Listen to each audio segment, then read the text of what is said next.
Bueno, si alguno no lo saludé todavía, buen día, bienvenidos, bienvenidas. Hoy vamos a hacer la segunda parte de la clase de MIPS. En la clase pasada Hugo les dio una primera parte, una introducción. Se dieron cuenta, seguro, que es un tema diferente de lo que veníamos trabajando. Y también se encontraron con cosas con las que no están acostumbrados, que son estas instrucciones de bajo nivel, tanto en lenguaje de ensamblado como en lenguaje de máquina.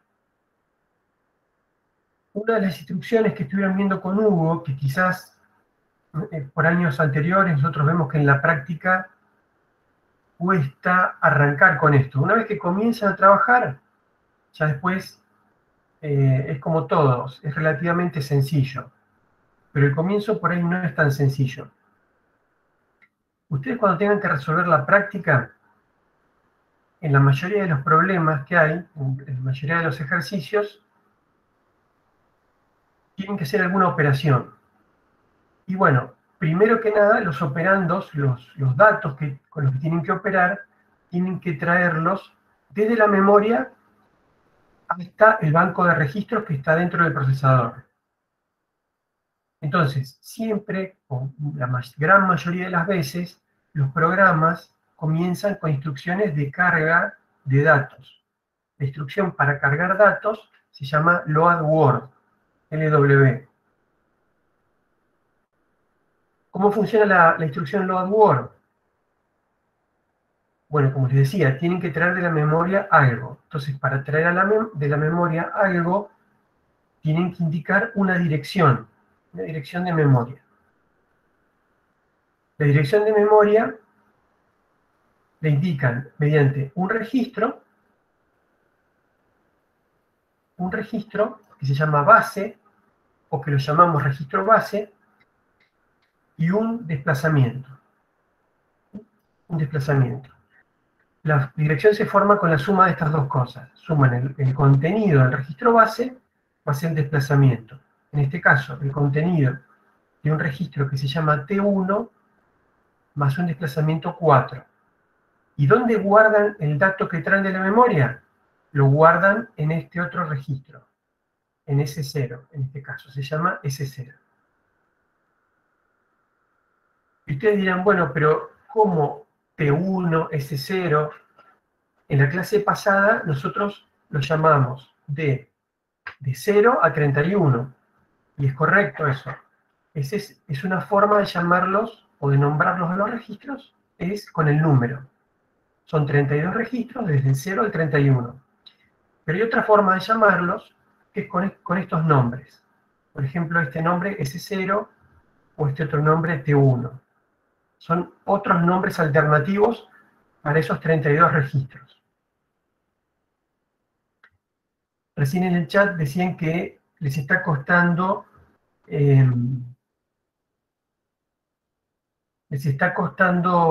comenzar, porque, bueno, a lo mejor no entienden algunas instrucciones, o no se han mentalizado del todo con la forma de programar en estos niveles tan bajos. Eso es normal que suceda. Es natural que suceda eso. No es tan extraño. A ver, voy a mirar si hay alguna pregunta de paso. Acá Francisco dice, y se guarda en el S0. Sí, el dato que yo traje de la memoria se guarda en S0. Es un registro particular. Vamos a ver ahora cuál es ese registro en particular. ¿Por qué se trabaja con estas instrucciones load y yo no hago una suma, por ejemplo, con un operando que está en la memoria? El acceso a memoria es costoso en los procesadores. Ya van a ver que, bueno, en general, la velocidad de un procesador es muy rápida comparada con la memoria. Entonces, acceder a la memoria tiene cierta complejidad y cierto costo. Entonces, lo que han hecho en estos procesadores, que se acuerdan que Hugo enfatizó mucho, que en estas arquitecturas se llaman RISC, uno de los objetivos más importantes es la sencillez y la velocidad. Entonces los diseñadores lo que dijeron es, vamos a tener solamente dos instrucciones que acceden a la memoria, load y store. Son las únicas dos. Todas las demás instrucciones van a operar con registros internos, con datos que están ya cargados internamente en el banco de registros. Es decir, voy a tener dos instrucciones especializadas en acceder a la memoria y las demás operan, hacen su trabajo. ¿Se entiende eso? Es una cuestión de optimización, una cuestión de velocidad. Tengo dos instrucciones especialistas en acceder a la memoria. Perfecto.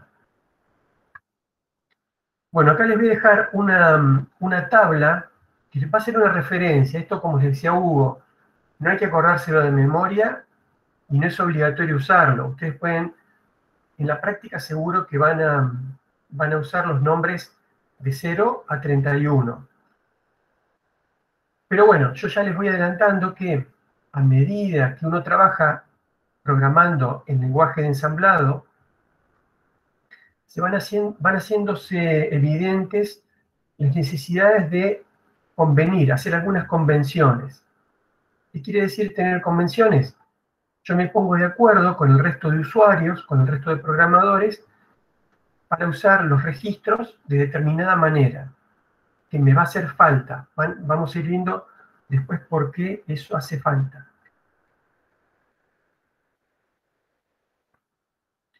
Entonces, acá están los nombres alternativos en la columna de la izquierda, están los nombres alternativos para los números de los registros que están en la columna central, y en la columna de la derecha está la convención, cómo se supone que yo voy a usar esos registros. ¿Se acuerdan que el registro 0 tenía un valor constante 0? Ese registro tiene un valor fijo igual a 0. El registro 1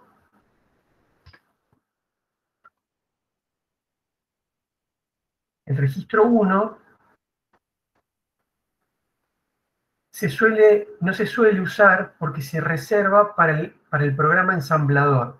¿Se acuerdan que el objetivo del programa ensamblador es leer, interpretar el programa en lenguaje de ensamblado y convertirlo en código máquina?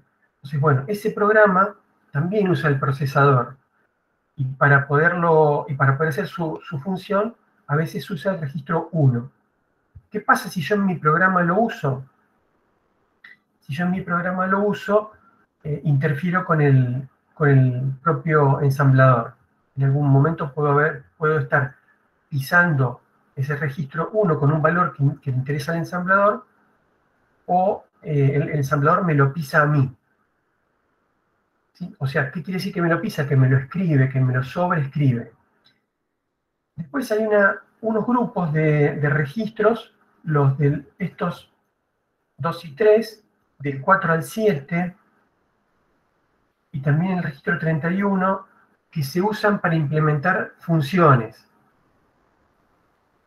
Si bien este lenguaje de ensamblado es muy, muy elemental, se pueden implementar funciones. En este caso vamos a llamarlo a esas funciones subrutinas, llamados a subrutinas. Después vienen unos grupos de registros, los registros T, los registros S. Acá hay otro grupito de registros T. Esos registros, todos esos son los que podemos llamar de propósito general. Por eso en los ejemplos van a ver mucho los registros T y los registros S. Profesor, Sí, una pregunta. ¿Por qué T solo hay 8 y 9? primero arrancan en esta primera parte del 0 al 7, y después el 8 y el 9 están separados. Perdón. ¿Y por qué se dividieron en temporarios y más temporarios en vez de tener directamente desde T0 hasta T9? Mirá, ¿por qué están los S entre medio? La verdad que no sé por qué lo hicieron así, parece un poco arbitrario eso. Pero lo que sí te puedo decir es que todas las convenciones en sí son un poco antojadizas.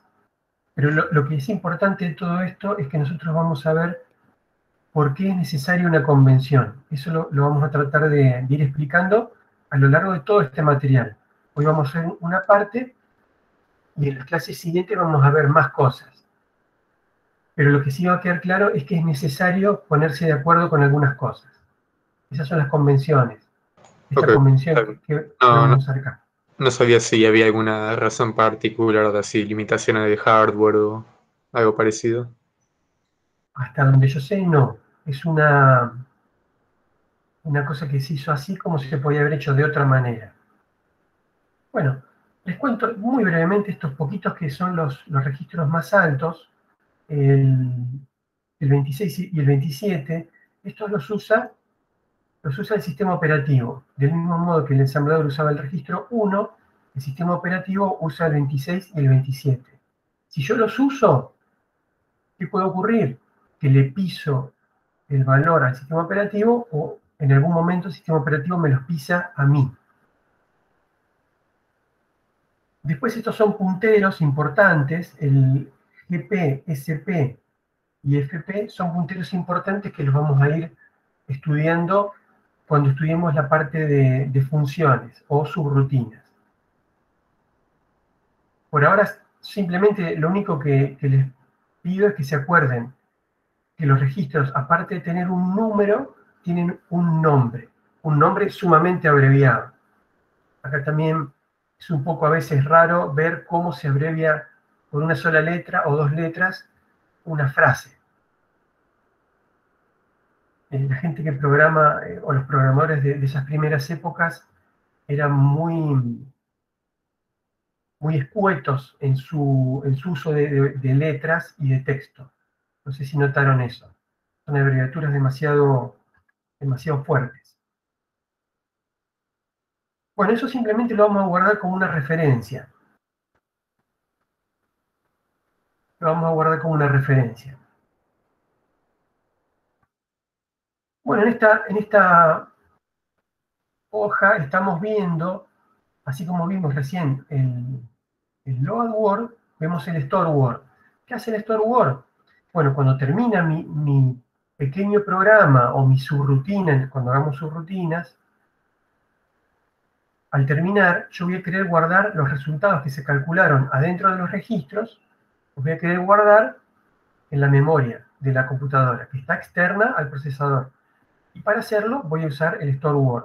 Como les decía recién, junto con load, store son las únicas dos que acceden a la memoria. Vamos a ver que ninguna otra instrucción accede a la memoria.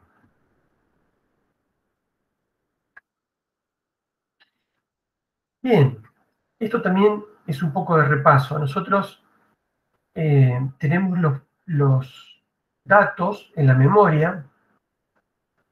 Fíjense, acá tenemos una partecita de la memoria de la dirección 0 a la dirección todos ceros y una letra C.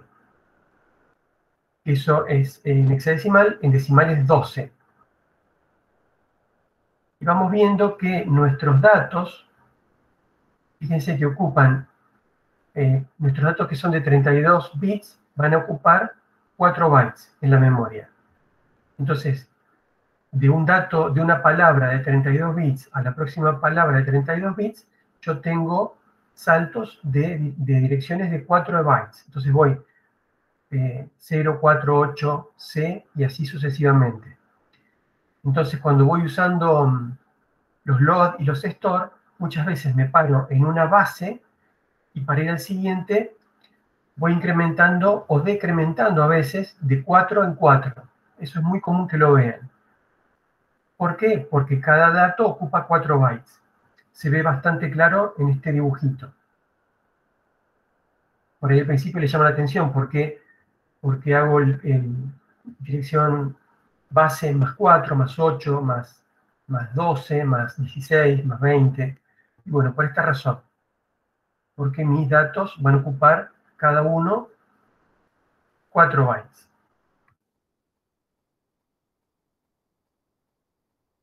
Bueno, también habíamos visto en la clase pasada instrucciones con operandos inmediatos. ¿Qué quiere decir que tengo operandos inmediatos? Que yo tengo un operando en un registro y otro operando está inmediato. El valor inmediato, se acuerdan que es un entero, es decir, que puede ser positivo o puede ser negativo.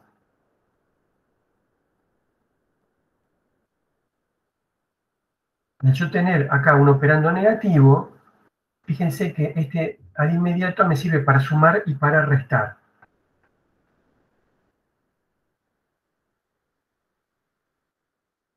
¿Se va entendiendo hasta acá? ¿Se escucha bien? ¿Se ve bien? Perfecto, muchas gracias. Acuérdense que yo cada poquito voy mirando el chat a ver si hay alguna pregunta. Bueno, también en la clase pasada habían visto que las instrucciones en el procesador MIPS son sencillas y tienen pocos formatos.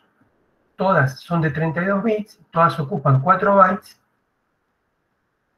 y solamente tengo 3 formatos.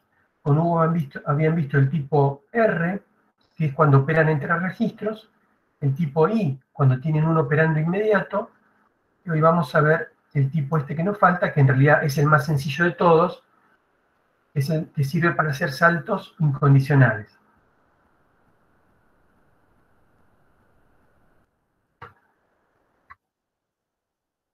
Esto ya lo habíamos visto, esto también, el tipo inmediato también lo habíamos visto, también recuerden que el valor inmediato ocupa 16 bits.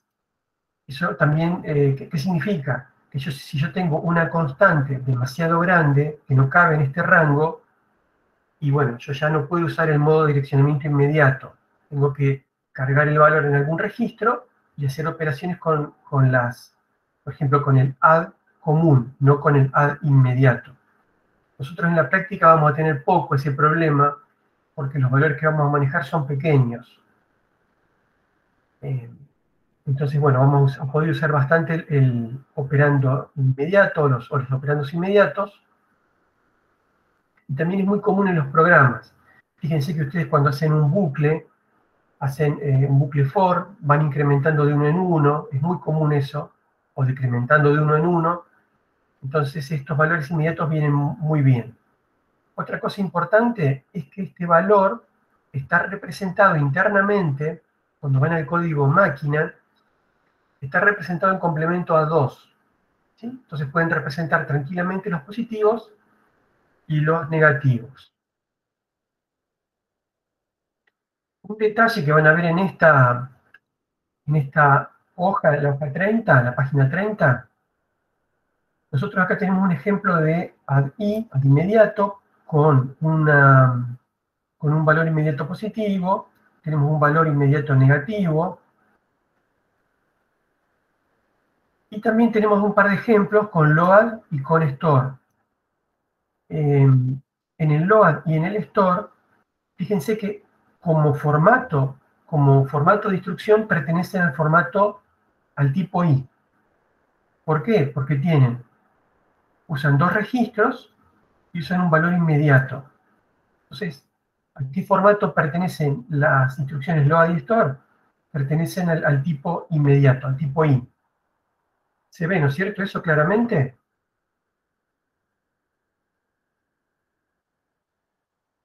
A ver, Lionel tiene una pregunta.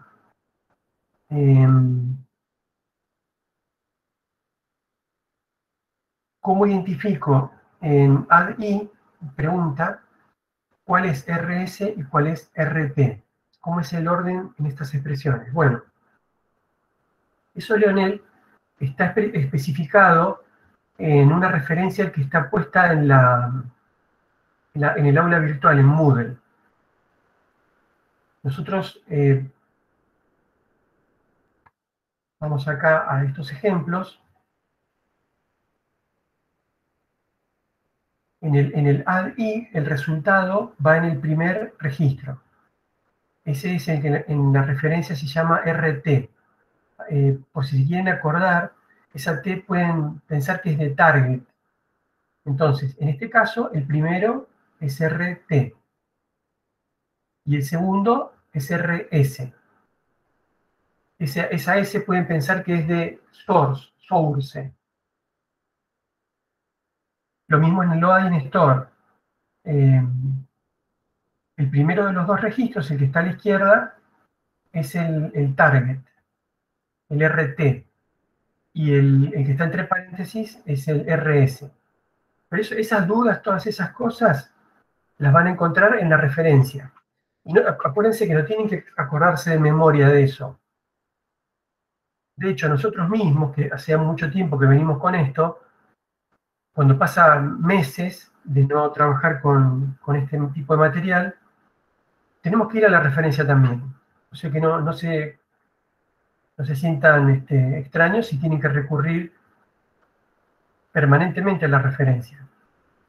Por supuesto que al final del práctico que están haciendo ahora, van a recurrir mucho menos que al principio. Quizás algunos se acuerden de memoria, por el uso que van a tener en estos días.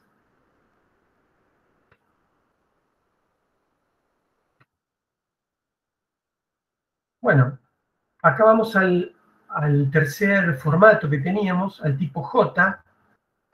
Y el tipo J sirve para hacer saltos, por eso la J. Hay una instrucción que se llama jump, que quiere decir salto, y la instrucción se abrevia con una sola letra, la J. ¿Sí? Fueron muy austeros a la hora de crear los mnemónicos. ¿Se acuerdan los mnemónicos? ¿Qué quiere decir? Son abreviaturas fáciles de recordar. Esos son los nombres de las instrucciones. Bueno, la instrucción J pertenece al formato tipo J. En ese formato tipo J, la dirección de destino del salto va en este campo de 26 bits. Y el código de operación va en los primeros 6 bits. Y ustedes dirán, bueno, pero ojo que yo acá tengo 26 bits nada más, y yo necesito 32 para formar una dirección completa. ¿Es verdad eso? Bueno, los otros bits que le faltan, ¿sí? Que son 6, los otros 6 bits que le faltan para formar la dirección completa, ya vamos a ver de dónde los saca el procesador. Pero bueno, la mayoría de la dirección la va a tener especificada de forma, también es inmediata, aunque ocupa casi toda la instrucción. Acuérdense que son saltos incondicionales estos. Si yo tuviera que especificar alguna condición acá adentro, no, tendría que ir usando más bits de la instrucción. Bueno, acá tienen un resumen de los tres formatos. Fíjense que el código de operación siempre está ubicado al principio. Y cuando tengo RS y RT, están ubicados también en la misma posición dentro del total de la instrucción. Y esta parte baja, cuando se usa en el tipo R, es diferente que cuando se usa para el tipo I. Ahí ya el procesador internamente, a medida que va leyendo instrucciones, sabe cómo decodificarlas, sabe cómo ejecutarlas. Eso es algo interno del procesador de la máquina. Bien, ¿cómo van hasta acá? Marcos pregunta, ¿el int está hecho del mismo modo? Por eso en eso tiene que ver, pero los límites para acá están dadas en el compilador. Bueno, no sé, el tipo int entero, si esa es la pregunta, Marcos, el tipo entero, en el lenguaje C, por ejemplo, es un entero de 32 bits, generalmente, y bueno, internamente está implementado en complemento a 2.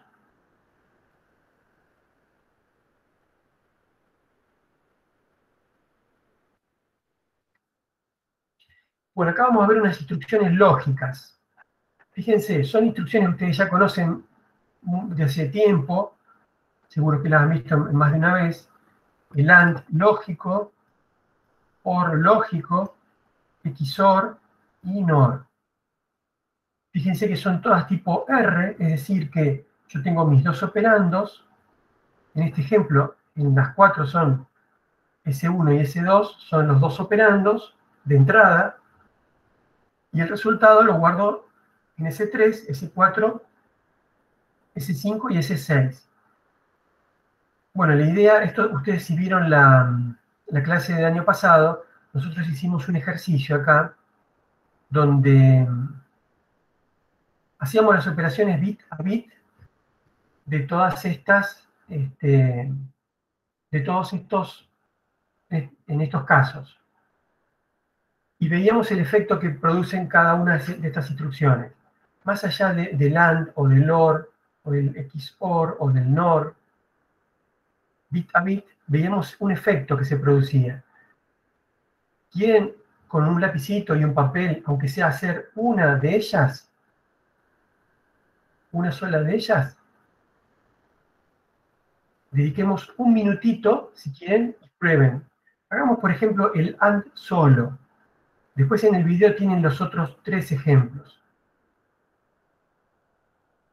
Tómense un segundito y fíjense muy fácil cómo les va a quedar el registro S3, cómo les queda. Aplicando el AND de S1 con S2.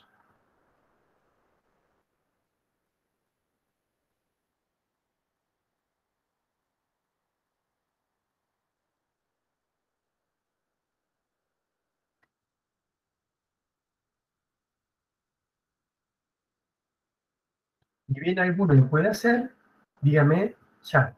Ajá. El video empezó.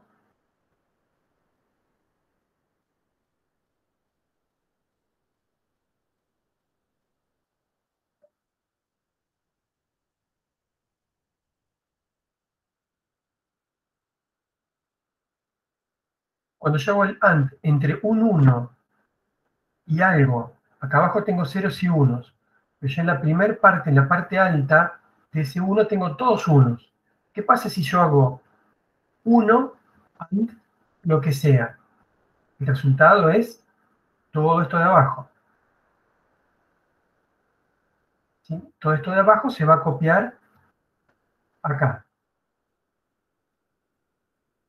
¿Y qué pasa cuando yo hago un AND entre 0 y algo? El AND entre 0 y esto otro me va a dar 0 siempre. Entonces, esos ceros son los que van a resultar en la parte baja del registro S3. ¿Sí? ¿Se entiende eso? Perfecto, Mariano. Marcos. Bueno, muchas gracias, chicos. Está bueno que vayan practicando un poquito a medida que van haciendo esto. Esto seguro que lo vieron, los que vieron el video ya lo tienen visto. Simplemente lo resumimos. Entonces, fíjense qué pasa. ¿Qué uso puede tener esto? Esto me permite aislar la parte alta de S2. ¿Para qué lo quiero yo aislar? Para leerlo. Así como aislé acá 16 bits, yo podría haber aislado un solo bit. ¿Cómo hago para aislar un solo bit? Por ejemplo,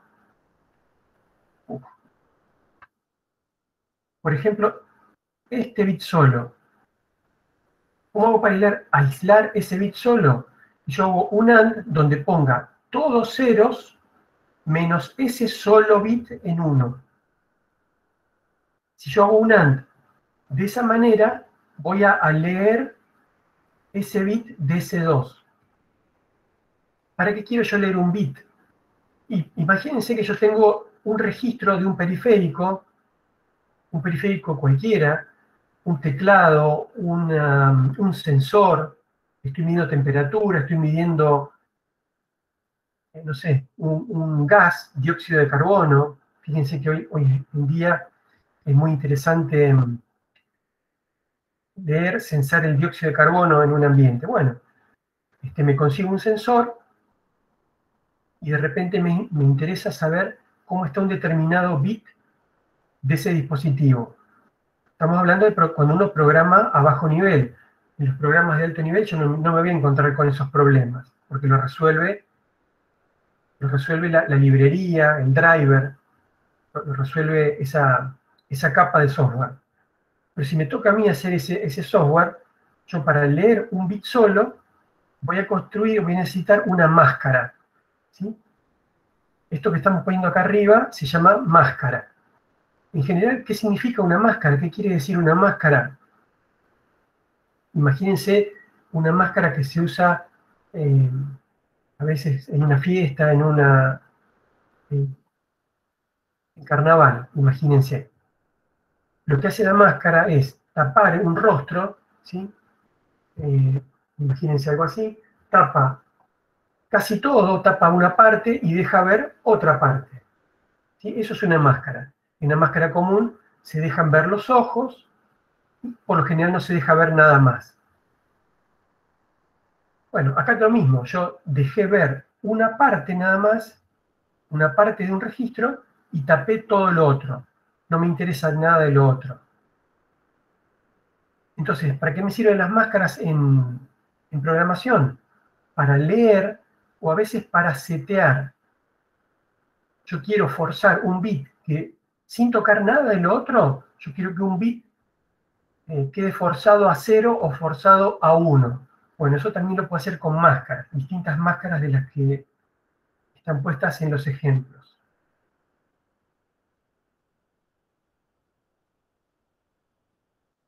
¿Se entiende eso? En algún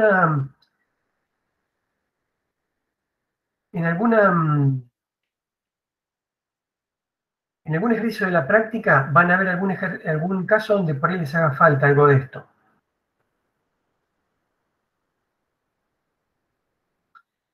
Vamos a ver, veo algunas preguntitas más.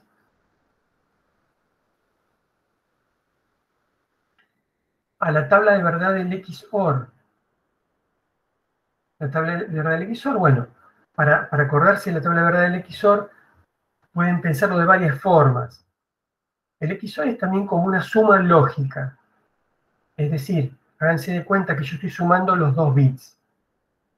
Entonces, por ejemplo, 0 más 0 o 1 más 1, la suma me da 0 y yo me llevo 1, pero ese bit que yo me llevo al siguiente dígito no me importa en este caso. Yo en el XOR tengo 2 bits de entrada y un solo bit de salida.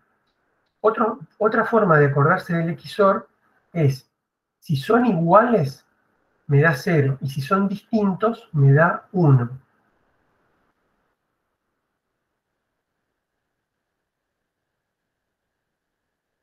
Tal cual lo decía Ivo, ahí respondió Ivo, muchas gracias. Está muy bueno que se responda. De hecho, alguna vez vamos a implementar puntuar eso. Creo que está bueno puntuar ese tipo de participación. En algunas clases virtuales, en algunos cursos a distancia se puntúa también eso. La participación en los foros, que escriban, no solo que escriban, sino que pregunten, sino también que contesten.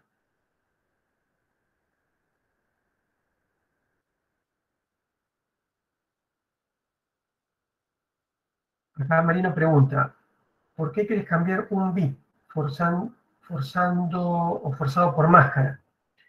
Yo a veces quiero setear un bit, por ejemplo, en un periférico quiero que trabaje en el modo rápido o en el modo lento.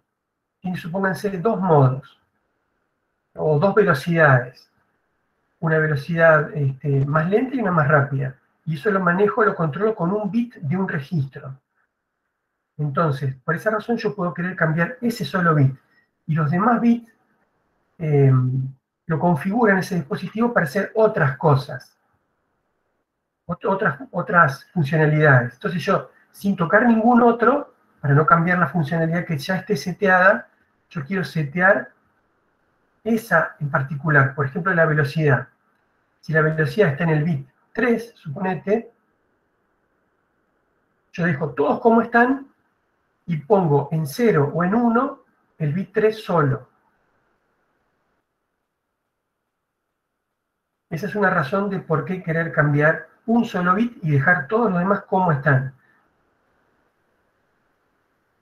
Es como el bit de signo, sí, es como el bit de signo. Si yo quisiera cambiarle el signo a un número en punto flotante, podría hacerlo de esa manera, que me quede el exponente como está, la mantilla como está, y yo cambio el signo solo. Entonces ahí tendría que hacer, por ejemplo, un OR, con una máscara OR que tenga un 1 a extrema izquierda y todo lo demás 0. Si yo hago un OR de esa manera, fuerzo un 1 en el bit de signo.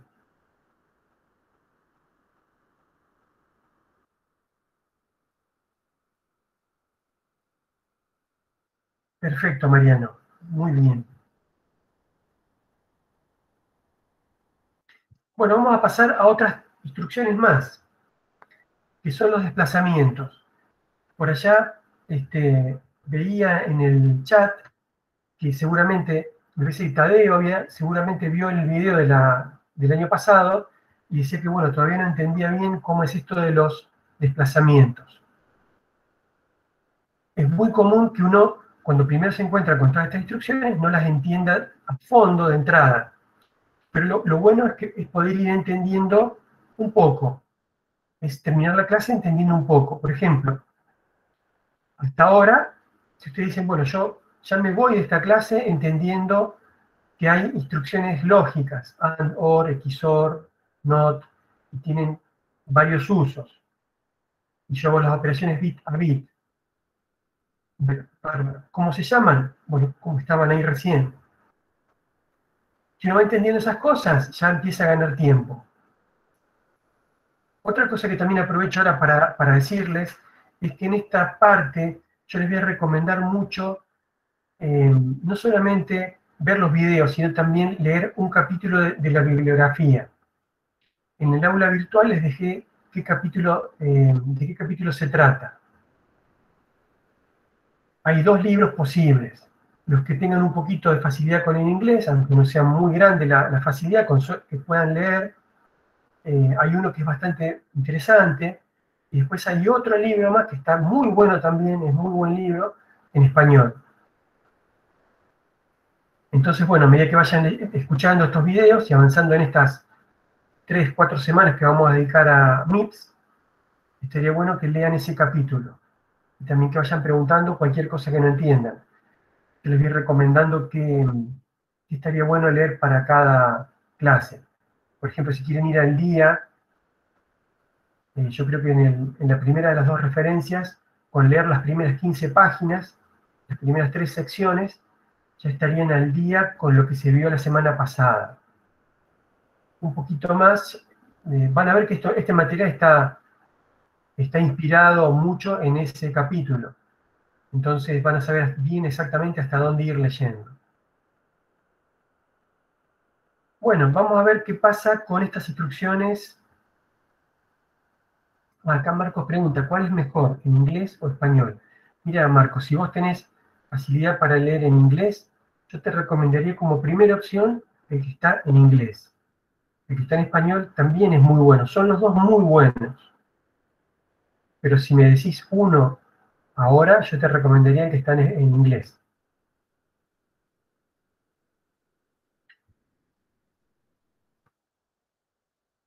No sé si se ve, lo tengo acá arriba. Es este librito. Yo no me veo a mí mismo, pero no sé si ustedes lo ven.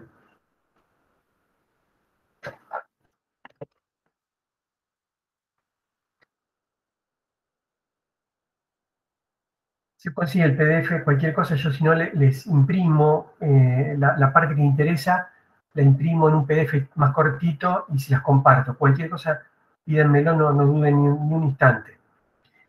Bien, para que el resumen nos quepa en 2 horas, o más o menos que no sea tan larga la clase, vamos a ver estas instrucciones de desplazamiento. ¿Qué hacen las instrucciones de desplazamiento? Bueno, yo tengo un registro con todo un contenido, y ese registro o bien se desplaza a la izquierda, como en este caso, si el contenido se desplaza hacia el lado izquierdo,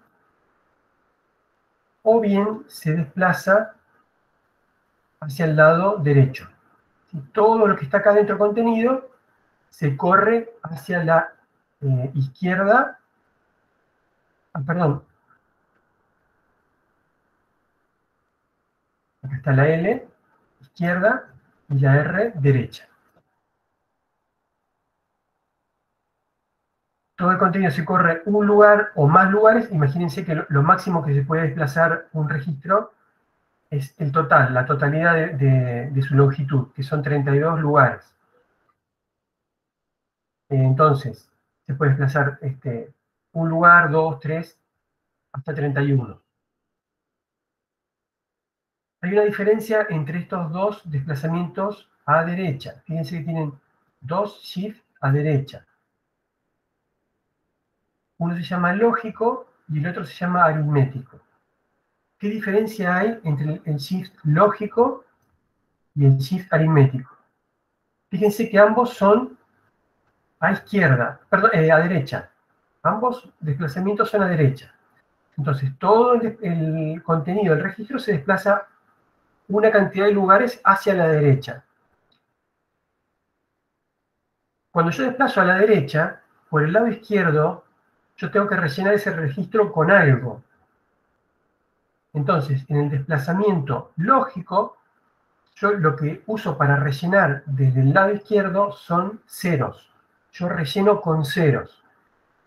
Cuando desplazaba en la instrucción de arriba a la izquierda, también rellenaba con ceros acá a la derecha. Pero fíjense qué pasa. Si yo tengo mi dato, que es un número, imagínense que acá en este registro hay un número, y yo relleno con ceros. Si ese número, este número, acuérdense que está en complemento a la base. ¿Cómo son los números positivos en complemento a la base?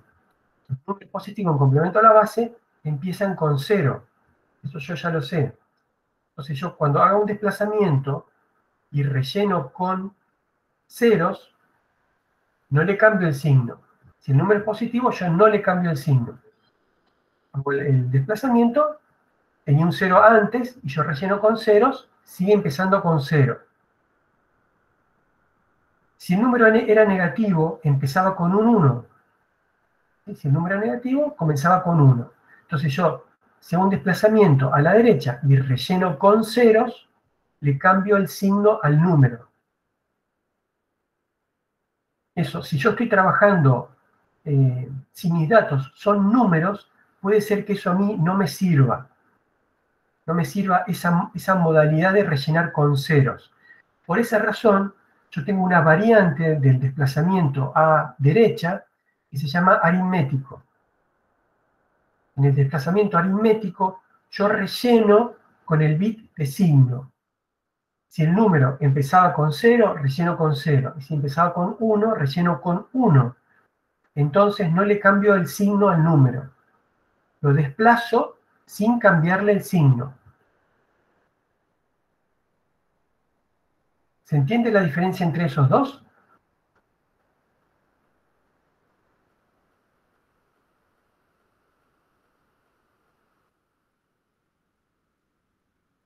Bien, acá Tadeo hace una pregunta muy buena. Muy buena.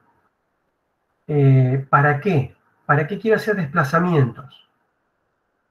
Perfecto, es una pregunta buenísima.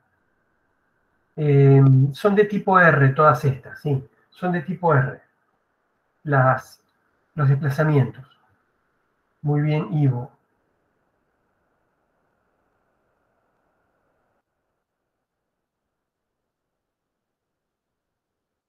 SRL siempre te deja positivo. Vamos a ver, el tema clave es para qué yo quiero hacer el desplazamiento. Si yo quiero trabajar con números, ¿por qué voy a querer hacer desplazamientos? Bueno, fíjense una cosa. En base 10, cuando yo quiero multiplicar por 10 o por 100, es decir, quiero multiplicar por potencias de la base. En decimal estamos hablando. Si yo quiero en decimal multiplicar por potencias de 10, multiplicar, yo agrego ceros. Es muy fácil hacer una multiplicación por 10. Entonces yo agrego ceros desde el lado derecho. Entonces yo con un desplazamiento a derecha, yo voy multiplicando por 10. Si yo quiero dividir por potencias de 10 en decimal, yo también puedo hacer lo mismo. Puedo desplazar para el otro lado, para el lado derecho, en decimal. A lo mejor pierdo precisión, pero hablemos de la división entera. La parte fraccionaria la voy a ir perdiendo. Pero yo la división entera, desplazando para la derecha, yo la puedo hacer en decimal. Un lugar, 2 lugares, 3 lugares. ¿Eso qué significa? Que yo la división la puedo hacer muy rápido y la multiplicación la puedo hacer muy rápido. No tengo que hacer una verdadera multiplicación o una verdadera división.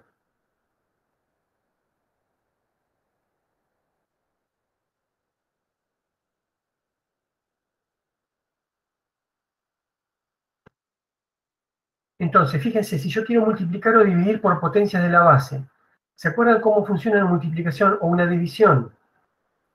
Yo para multiplicar, una multiplicación verdadera, voy dígito por dígito y voy armando mi multiplicación sumando resultados parciales. Eso lo hicimos en el práctico 1. Había que hacer multiplicaciones y divisiones. Para la división lo mismo. Voy tomando los dígitos del divisor uno por uno y voy calculando uno por uno los dígitos del cociente, haciendo restas sucesivas. Entonces la multiplicación y la división llevan tiempo, es algo iterativo, es un algoritmo iterativo. Pero si tengo la suerte o identifico de repente que tengo que multiplicar o dividir por potencias de 2, acá en binario, cuando yo tenga que multiplicar o dividir por potencias de 2, no tengo que hacer una verdadera división. Con hacer un desplazamiento, yo lo voy a poder hacer. Acá a lo mejor Hugo cuenta una experiencia que tuvo interesantísima. Lo publicaron eso hace unos años atrás. Había un algoritmo bastante complejo que demoraba mucho en procesar una imagen muy grande. Y en el núcleo de ese algoritmo tenían que hacer una división. Entonces, la computadora se la pasaba. Bueno, el programa era muy extenso, pero en el núcleo de ese programa, el tiempo de ejecución se iba casi todo el tiempo en un bucle muy chiquitito que hacía divisiones. Entonces Hugo se dio cuenta que esa división, el divisor, si la parte de abajo del cociente, podía ser un número que no necesitaba ser específicamente tal. Supónganse, podían ser un número entre 10 y 20. Si identificaba que para esa aplicación el divisor era un promedio, si lo podían hacer entre 10 y 20 valores. Él dijo, bueno, ¿y por qué por qué no elegimos el número 16? Dividimos por 16. Entonces, al dividir por 16, no tengo que hacer una división verdadera. Hago un desplazamiento de 4 lugares a la derecha y yo ya dividí por 16. Hice la división entera, ¿sí? Me perdí la parte fraccionaria. Pero para la aplicación era suficiente y la ganancia en tiempo era muy significativa. Ahí podía acelerar el algoritmo 10 por o más. ¿Se entiende el para qué? ¿Para qué puedo querer hacer un desplazamiento aritmético? Ah, ¿cómo lo hace? Pregunta Marcos. ¿Cómo hace? Bueno, eso está implementado adentro del procesador. Digamos, lo hace la unidad aritmético-lógica y para eso está construida, es circuitería. En la práctica, yo ya, bueno, no sé si les voy a spoilear algo, pero en la práctica tienen en algún lugar que hacer un promedio. Entonces, les va a venir súper bien hacer un desplazamiento. En vez de dividir por 2, con una división, les va a venir bien hacer un desplazamiento de un lugar, y ya dividen por 2.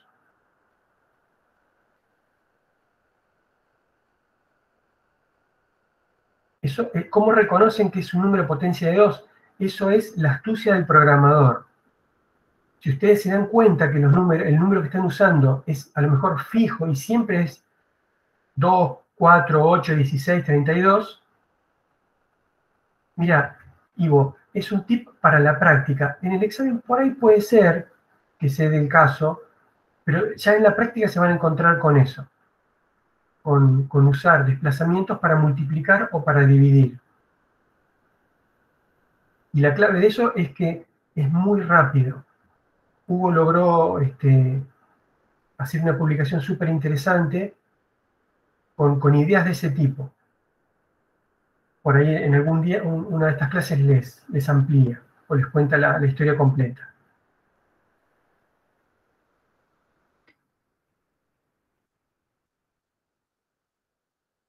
Bueno, estos simplemente son ejemplos de cómo queda en lenguaje de ensamblado. Son de tipo R todos. Fíjense que acá se usa el campo shift amount. Shift amount. Y cómo se obtiene el código máquina, y acá empaquetado en hexadecimal. Esto lo pueden verificar si quieren.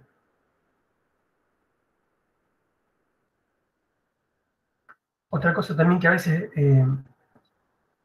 ustedes escuchan hablar, a veces, bueno, este programa no está el código fuente, está solamente el binario. Cuando dicen que está solamente el binario, quiere decir que solamente está el código máquina. En ese caso se refieren a esto, el código máquina. Es un sinónimo, es otra forma de llamar código máquina. A veces se lo llama el binario. A veces también se lo llama el ejecutable. Yo tengo solo el ejecutable, no tengo el código fuente. Eso lo van a ver mucho en la jerga de la computación. ¿Bien hasta acá?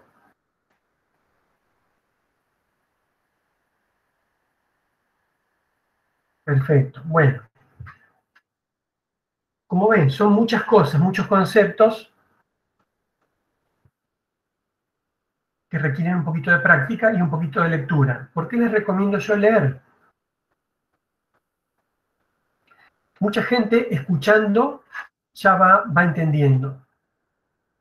Otra gente, por sus características, entiende practicando, haciendo. En el hacer entiende. Pero también hay gente que entiende al leer. Entonces, yo no sé cuál es la característica de cada uno de ustedes. Por eso les recomiendo que hagan las tres cosas. Que vean los videos, que practiquen y que lean. O sea, ver, leer y hacer. Experimenten con los tres métodos. Bien. Vamos a ver cómo hacemos para cargar constantes en un registro. Y yo a veces, bueno, acá por ejemplo tengo una instrucción add-i que trabaja con un operando inmediato, pero yo a veces mi objetivo, más que hacer la suma, yo quiero dejar un valor en ese cero. No sé, quiero dejar un número que yo voy a ir decrementando, ¿sí? Por ejemplo, quiero hacer un bucle que vaya de 20 a 0. Entonces yo voy a querer cargar un 20 en un registro y después lo voy a decrementar hasta que llegue a 0. Entonces, bueno, una de las formas que yo tengo para hacer eso, cuando son constantes chicas que caben en el campo inmediato, y fíjense que este valor está en hexadecimal, pero si yo le pongo el decimal, es un valor relativamente pequeño. Entonces yo para cargar en este registro, en ese 0, un valor cualquiera, por lo general yo hago así, un add inmediato, le sumo. Esto es una especie de truco. Yo al registro ese 0, que siempre guarda un 0, le sumo el valor inmediato que yo quiero guardar, y ese valor queda en ese 0. Ese 20 que les decía recién. Yo quiero hacer un bucle de 20 iteraciones. Bueno, yo acá pondré un 20, le sumo 0, 0 más 20 es 20, lo guardo en el registro de destino que yo quiera. Y así yo inicialicé un registro. Eso es lo que más van a usar en la práctica. Así que yo me gustaría que esto se acuerden de esta forma de inicializar un valor en un registro. Esto que está acá abajo ya es para casos no tan frecuentes, porque es cuando tienen constantes grandes.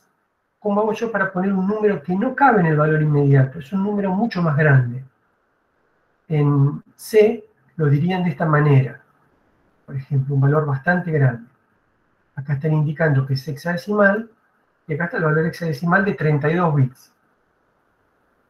¿Cómo hago para cargar eso en un registro?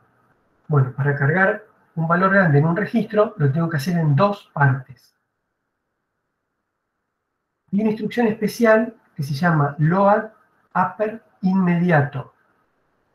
Load upper inmediato, LUI. A veces uno empieza a hablar de LUI y parece que fuera Luis. Muchas veces, ¿qué uso? ¿LUI? Bueno, LUI, acá está. A LUI usen. LUI, load upper inmediato. El nombre, bueno, como les decíamos antes, son mnemónicos. Nombres que les hacen acordar lo que significa. Cargan en la parte superior de forma inmediata un valor. Es decir, que cargan en la parte superior de ese 0 esta constante. ¿Sí? Está acá. La primera parte. Y después, ¿cómo hacen para cargar la parte baja? Hay varias formas, pero una es un OR inmediato. Hacen un OR inmediato entre lo que ya está en ese 0, que tiene el valor, la parte alta ya seteada, con una constante, el resto de la constante en la parte baja, y el OR de estas dos cosas les queda el registro como lo querían setear, como lo querían tener concatenado. Primero la parte alta y después la parte baja. Entonces esto lo van a hacer con muy poquitas veces, pero si un día lo necesitan hacer, es la forma de setear un registro con un valor grande, un valor de 32 bits. ¿Se entiende eso? Marcos. El OR-I. El OR-I es un OR inmediato. El OR, fíjense que tiene dos operandos. El OR común tiene un registro con otro registro. En este caso, al ser un OR inmediato, es un registro con un valor inmediato. Hace el OR de esas dos cosas. En ese 0 tiene en la parte alta F, E, D, C, y en la parte baja tiene todos ceros. Eso es lo que tiene el resultado del LUI. Entonces, al hacer F, E, D, C, y después 4 ceros con 4 ceros en la parte superior, 8, 7, 6, 5, el OR de esas dos cosas te queda el resultado que vos querías setear. FE, DC, 8765.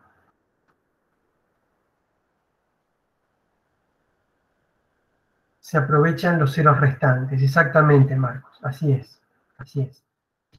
Hay una cosa que por ahí siempre les va a estar costando con todo este material. Cuando ustedes ejecutaban instrucciones en C o en los lenguajes que utilizaron hasta ahora, o comandos, ejecutaban un comando por línea de comandos. Fíjense que esas instrucciones o esos comandos son bastante potentes, hacen muchas cosas. Por ejemplo, tenían un bucle for, o hacían un if en un lenguaje, o hacían listaban un directorio en una línea de comandos. Se hacen muchas cosas. Entonces, ustedes por ahí trabajaron hasta ahora a un nivel muy alto. Cuando ya bajamos a este nivel del procesador, estamos trabajando con operaciones que podemos llamar elementales. Son operaciones elementales. No se pueden reducir más.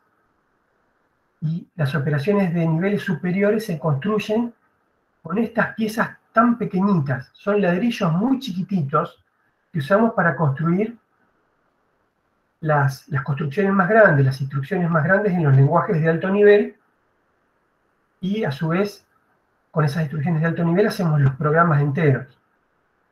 Pero bueno, estas operaciones que hacemos ahora, estas instrucciones del procesador, podemos llamarlas elementales, no se pueden reducir más. Y al ser tan elementales, también tienen un aspecto un poquito extraño. Para quienes no estamos habituados a ver esto todos los días. Pero ¿por qué nosotros les presentamos todas estas cosas en este año, en el segundo año? Ustedes van a estar acostumbrados a usar o van a utilizar computadoras durante muchos años más. Esta va a ser para ustedes la profesión, lo que les va, su medio de vida, eh, su profesión, su carrera. Entonces, eh, la computadora para ustedes es como eh, el auto de carrera para un piloto de competición, o un vehículo para un chofer, o una máquina para un operario. Todas esas personas es bueno que conozcan su máquina, su herramienta. Entonces, por esa razón nosotros queremos que conozcan, aunque sea una vez, cómo funciona la máquina con la que van a estar trabajando toda la vida. Y hay algunas cositas que van a aprender ustedes acá, que por ahí les van a permitir hacer mucha diferencia con respecto al que no tiene ese conocimiento. Del mismo modo que un piloto de competición, si conoce muy bien su auto, obtiene mucha ventaja. No sé si han conocido experiencias o anécdotas sobre eso, versus el que no conoce.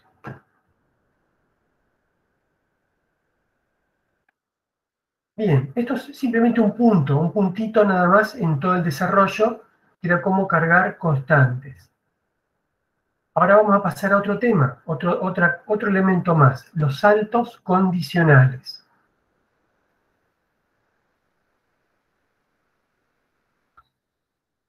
Les voy a leer un par de preguntas que veo acá.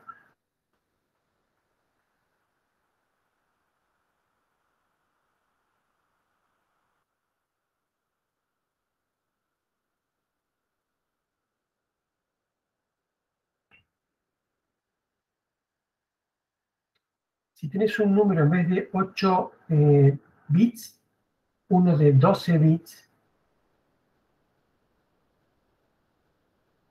hace el mismo proceso con el OR y no más.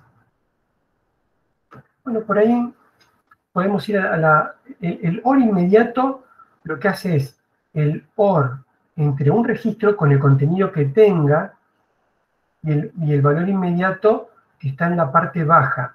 O sea, el OR inmediato te puede alterar solo la parte baja de un registro de destino. La parte alta del otro operando la deja como está, hasta los 16 bits que tiene el operando inmediato. 8, 12 hasta 16 bits vos podés tener en un OR inmediato, en un OR I.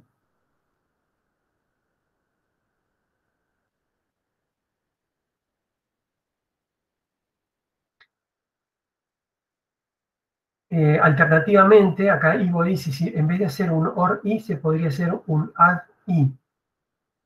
Y sí, funciona igual, es una alternativa.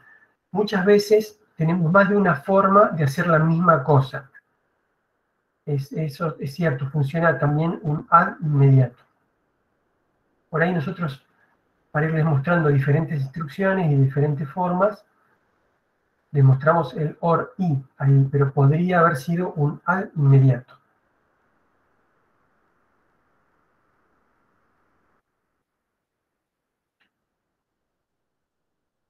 ¿Vamos bien hasta acá? ¿Quieren que sigamos un poquito más?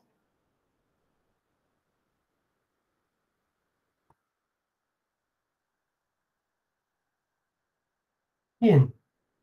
Podemos empezar a ver esta parte de salto condicional. En los saltos condicionales, yo voy a saltar si se cumple una condición. Si no se cumple esa condición, yo continúo con la instrucción siguiente. ¿Qué quiere decir eso? Vengo ejecutando instrucciones. Al inmediato, otro al inmediato, un add.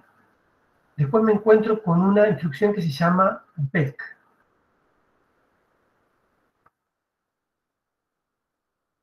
Back es el primer salto condicional que vamos a ver. Es un mnemónico que significa saltar si son iguales dos registros. Hace un branch, back, la B es de branch, y EQ es por equal. Salta si son iguales dos registros. ¿Qué dos registros? Los operandos.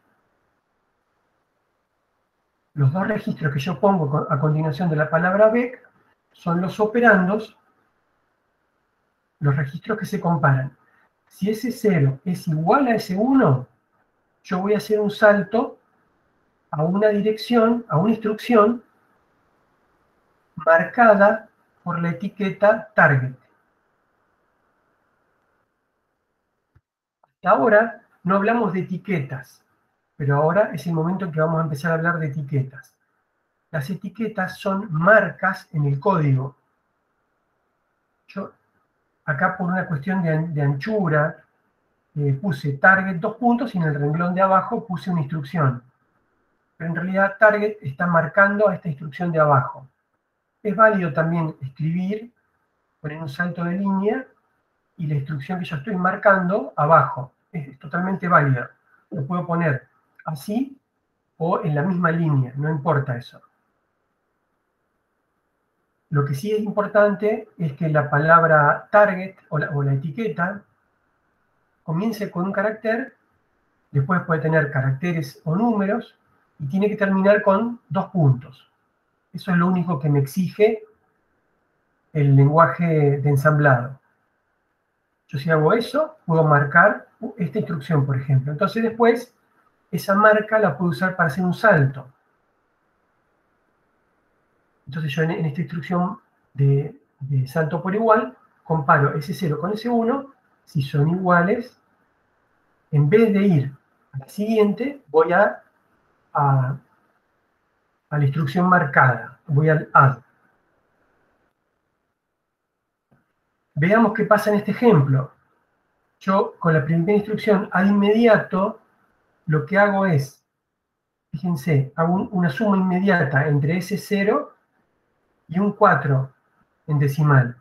El resultado es 0 más 4, 4 lo guardo en ese 0. Acá al costadito les puse como comentario una interpretación, el significado de la instrucción en ensamblador. Fíjense que si yo quiero hacer comentarios en ensamblador, uso este carácter, el hashtag.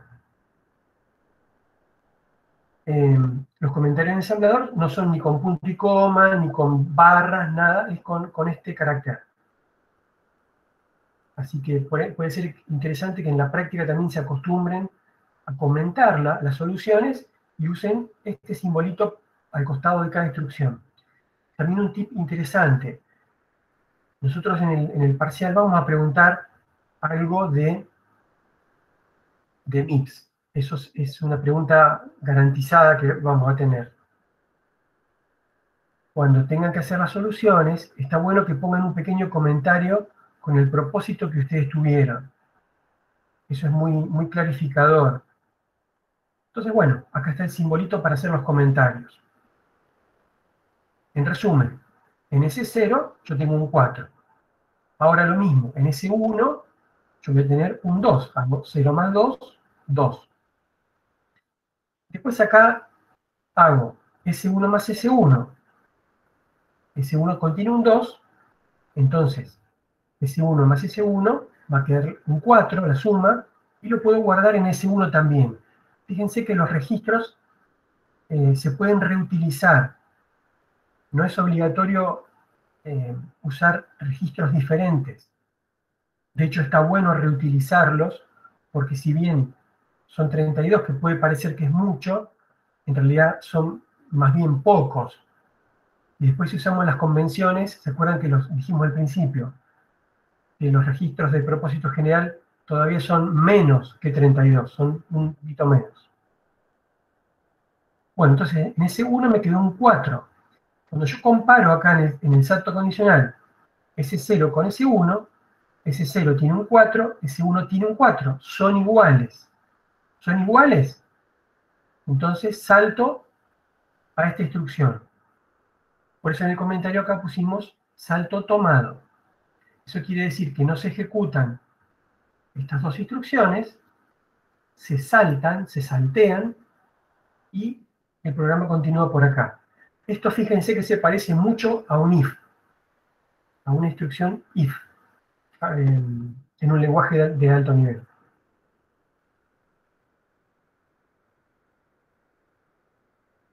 Sí, en las redes sociales se usa el mismo carácter, nada más que con otro propósito.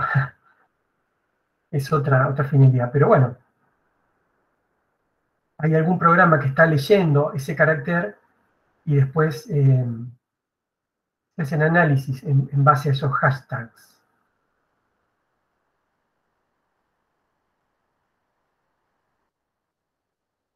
En caso de no cumplirse la igualdad, continúa por ADI. Exactamente. Exactamente, Adán. Es eso. Ese es un ejemplo de salto condicional. Acá vamos a ver otro ejemplo de salto condicional. Este se llama BNE. Este es un branch por no igual, por not equal. Es el contrario del anterior. A veces viene bien, me facilita un poco las cosas tener el opuesto, el BNE. Por lo demás, es todo idéntico al BEC. Lo único distinto es que salta con la condición opuesta, por no igual. En este ejemplo, bueno, también inicializo ese 0 con un 4, ese 1 lo inicializo con un 1, después desplazo a la izquierda 2 lugares, fíjense, cuando desplazo un 1 2 lugares a la izquierda, me queda 1, 0, 0. Yo relleno desde la derecha con ceros. Me queda un 1, 0, 0 en binario, que en decimal es un 4. ¿Sí? En los lenguajes como C, eso mismo se hace con este operador, el doble menor. Entonces me quedó un 4 en ese 1 y un 4 en ese 0. Pregunto, ¿no son iguales? ¿No son iguales? No, justamente son iguales. Entonces, no se cumple que no sean iguales. Acá también hay que tener cuidado con las dobles negaciones. Bueno, no se cumple la condición.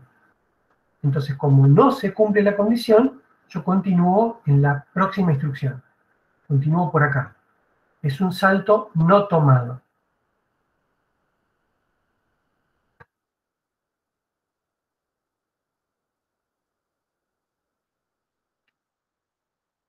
Y tiene una pregunta, un poco larga pero sencilla. ya se ataja Ivo. No te preocupes, Ivo, que no importa si es complicada, si la podemos resolver, la resolvemos.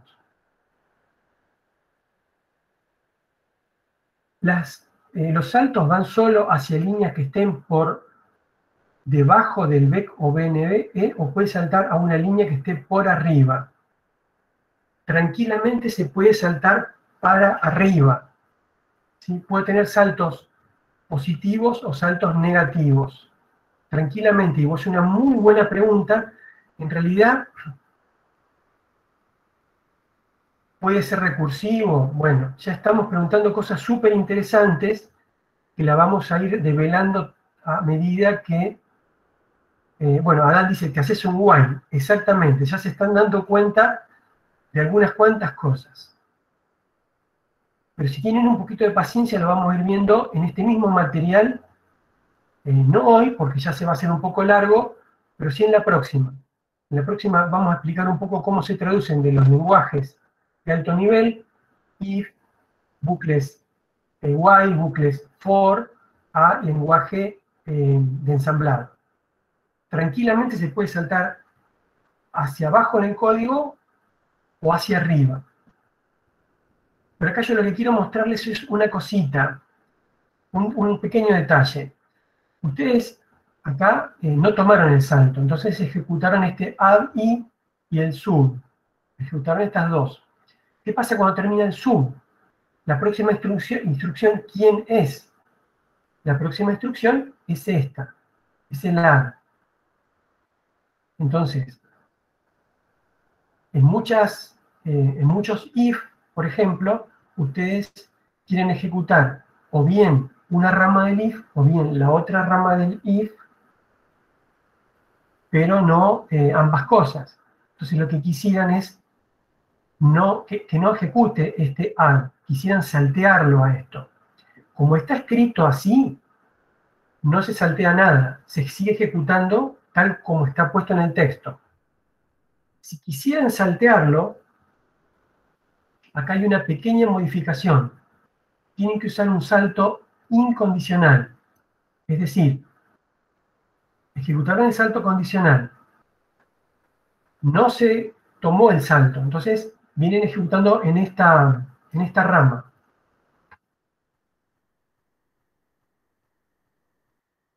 Ejecutan el add y, ejecutan el sub, y después no quieren ejecutar el add. Entonces, para saltear el add, tienen que hacer un salto incondicional a una etiqueta que esté posterior a este bloque. Acá hay una sola instrucción, pero pueden haber muchas. Entonces, yo lo voy a llamar bloque. Entonces, para saltear ese bloque, hacen un salto incondicional a una etiqueta posterior. Y acá tenemos un ejemplito de uso de un salto incondicional. Acá no hay ninguna condición que se mire. Se hace el salto sin más.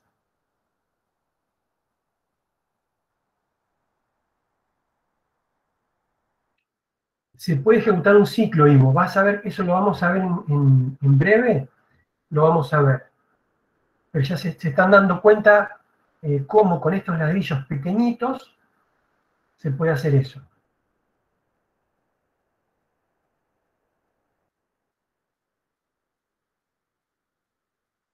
Bien. Adán pregunta cuál abre y cuál cierra. Acá, por ahí, yo le puse end, pero se podría haber llamado siguiente subrutina, se podría haber llamado otra operación. Supónganse que estamos haciendo operaciones de cálculos 1, 2, 3, 4. Yo podría haber puesto la etiqueta cálculo 4. Es cualquier cadena de caracteres terminado por 2 puntos. Ese end no hay que asociarlo con un end de un lenguaje de alto nivel. Es una palabra arbitraria cualquiera, es un nombre. No cierra, no está cerrando algo ni comenzando algo. Simplemente lo que hace la etiqueta es marcar un lugar.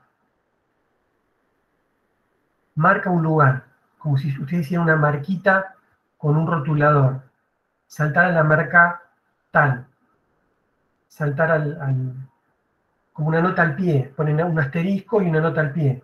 Bueno, es lo mismo acá en la etiqueta. Es una marca que me dice a dónde tengo que mirar en determinadas circunstancias.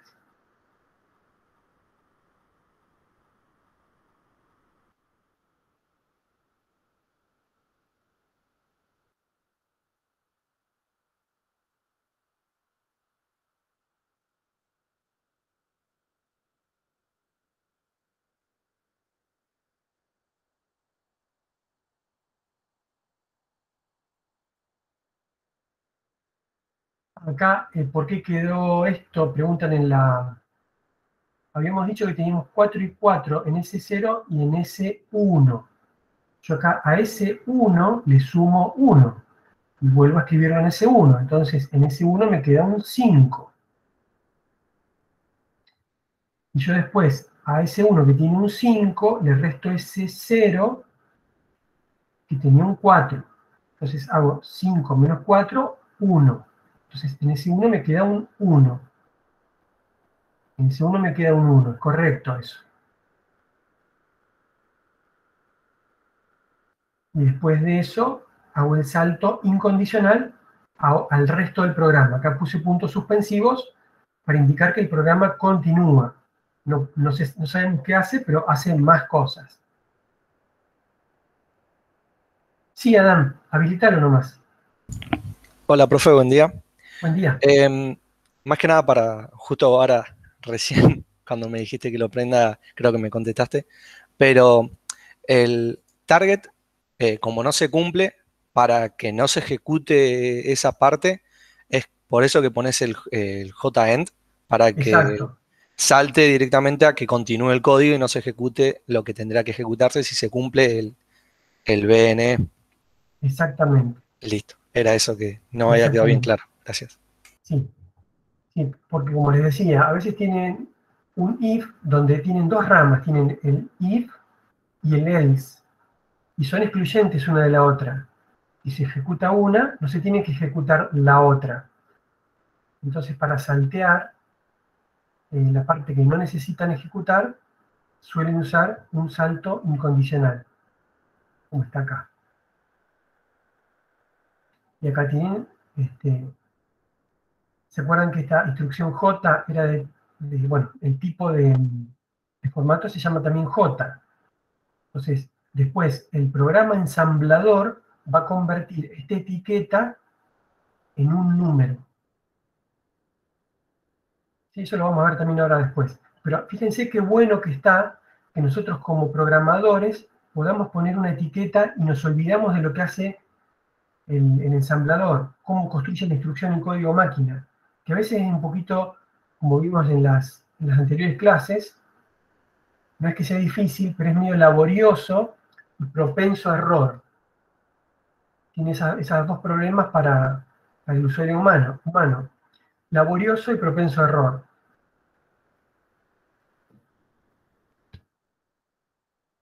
Bien,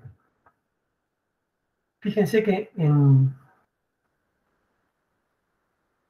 Marcos, ¿te recuperaste con la explicación o querés que veamos algún temita más?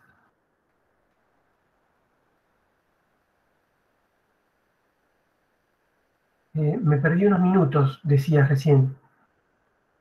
¿Querés que veamos algo de nuevo?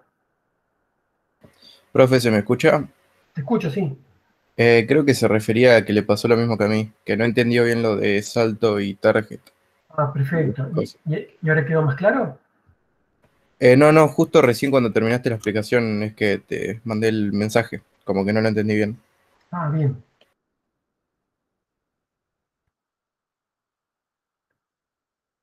Vamos a clarificar esto. Nosotros venimos ejecutando un programa. Venimos así en secuencia. Es una secuencia. Pero yo en todos los programas voy a necesitar hacer saltos.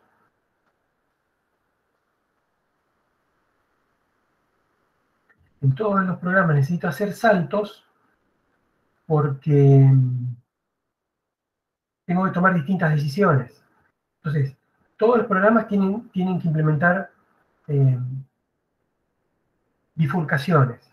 Entonces yo para implementar una bifurcación condicional tengo estas dos instrucciones. Una es el BEC y otra es el BNE. El BNE salta si no son iguales estos dos registros. En este caso que venimos trabajando acá, eran iguales. Los dos registros tienen el mismo valor, son iguales. Entonces, no se cumple esa condición. Como no se cumple esa condición, yo sigo en la secuencia. Sigo en la secuencia. Si yo no pusiera este salto incondicional acá, cuando termino sub, ¿quién sigue? ¿Quién sigue después de sub si yo no tengo este salto? Seguiría este add. Y a lo mejor en mi programa yo no quiero que suceda eso. Yo quiero que si se cumple la condición, haga la suma, y si no se cumple la condición, haga estas otras dos operaciones. Una o la otra, de forma excluyente, nunca las dos juntas. Entonces, cuando la condición no se cumple, y yo hago estas dos, este bloque en general, yo tengo un bloque acá de instrucciones, cuando termine este bloque, yo quiero saltear el bloque que está marcado con la etiqueta target. Lo quiero saltear. Entonces, para saltearlo, hago un salto incondicional. La J es el salto jump. Incondicional, hago el salto a una etiqueta cualquiera. Ahora, ¿qué tal quedó? Perfecto. Claro, por eso ¿Perfecto? lo relacionaban con los if, ¿no? Mirá, cuando implementemos el primer if, o algunos if, algunas formas de hacer if, vas a ver que queda muy, muy claro eso. Pero yo también te quiero decir que no te sientas extraño si esto no lo ves a la primera. Estamos bajando a un nivel muy bajo de abstracción. Estamos trabajando con instrucciones muy elementales, muy básicas, son ladrillos muy chiquititos.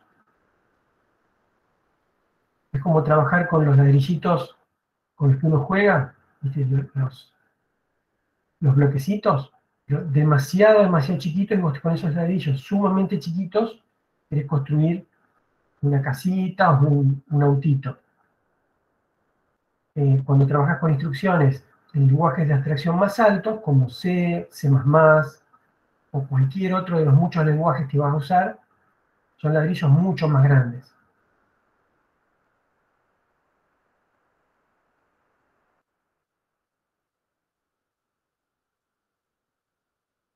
Entonces, cuando llego a esta instrucción j_end, salto a end. Salto a end, sin importar ninguna condición. Yo llegué hasta j, y el resultado de j es saltar obligatoriamente, forzosamente, y sin importar ninguna condición. Es un salto incondicional.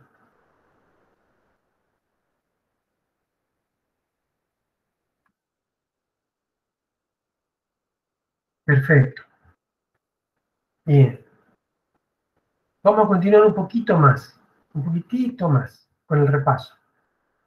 Esto es simplemente repaso. Es algo teórico. Nosotros decíamos que en RISC y en MIPS tenemos pocos modos de direccionamiento. Pocos modos de direccionamiento. ¿Qué son los modos de direccionamiento? Esto en realidad es una frase que queda también un poco histórica. Si uno escucha la frase así suelta, por ahí no se da mucho la idea de qué significa. Pero lo que significa es esto. Responde a la pregunta, ¿dónde está mi operando? ¿Dónde están los operandos? Entonces, ¿cómo hago yo para encontrar mis operandos? Los encuentro usando diferentes modos de direccionamiento. Los dos que vimos con Hugo y los seguimos viendo ahora recién son mediante registros. ¿Sí? ¿Dónde está mi operando? Está en un registro. ¿O dónde está mi operando? Está en la propia instrucción, en el campo inmediato. Y hay 3 modos de direccionamiento más. Nosotros habíamos visto también que cuando hacemos un load o un store, ¿dónde está la dirección que yo genero? ¿Dónde está mi operando? En este caso, ¿dónde está mi dirección? Y la dirección yo la construyo sumando un registro base más un desplazamiento. Un registro base más un desplazamiento. Por eso también se llama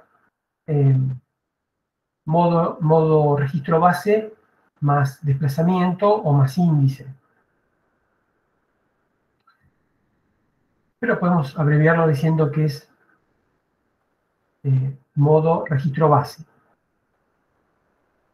Así obtengo el operando en ese modo de direccionamiento, sumando 2 cosas.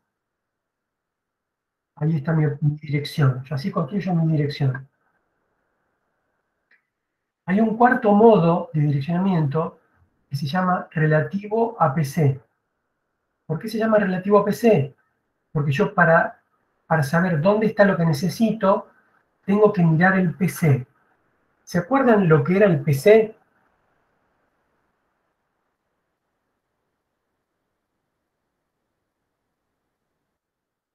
¿Se acuerdan lo que era el PC? Contador de programa. ¿Qué se guarda en el contador de programa?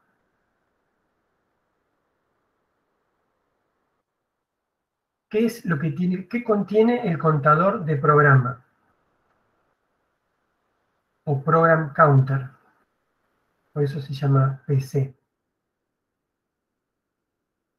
Acá dice Rocío, el puntero a la próxima instrucción. Muy bien, exactamente. Yo, imagínense que vengo ejecutando acá este programa. Esta instrucción BEC está guardado en la memoria en la dirección 1.0.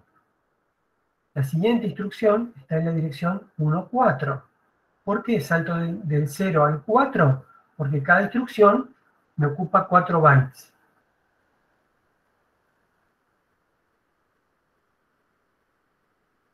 Entonces, el contador de programa, el PC, cuando arranca este bloque, apunta a esta dirección.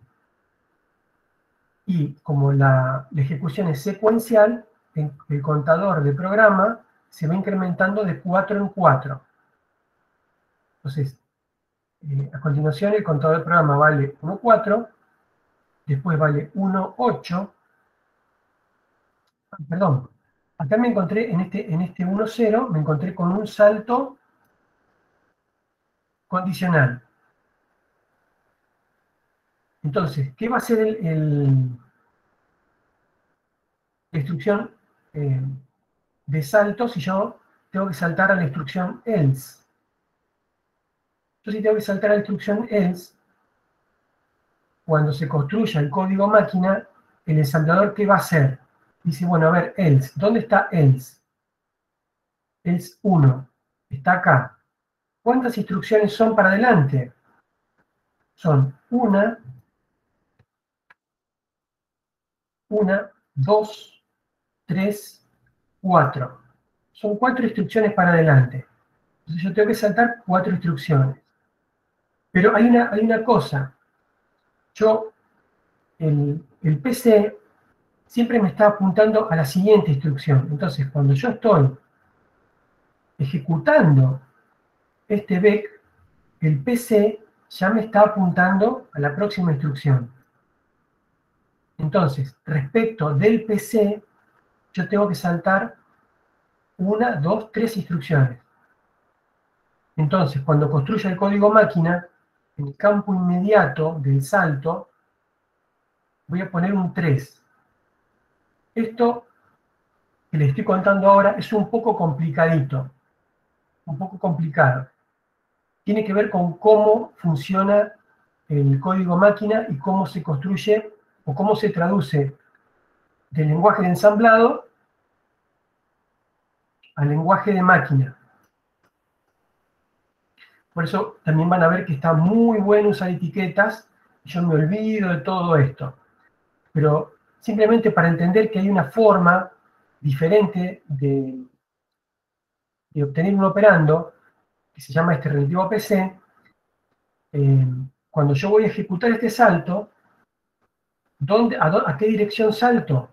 A la dirección que está el PC ahora, que es la siguiente, más 3. Entonces, si yo tengo que hacer este salto efectivo, la dirección de salto la voy a construir así, como esta dirección más 3. Y yo me voy acá.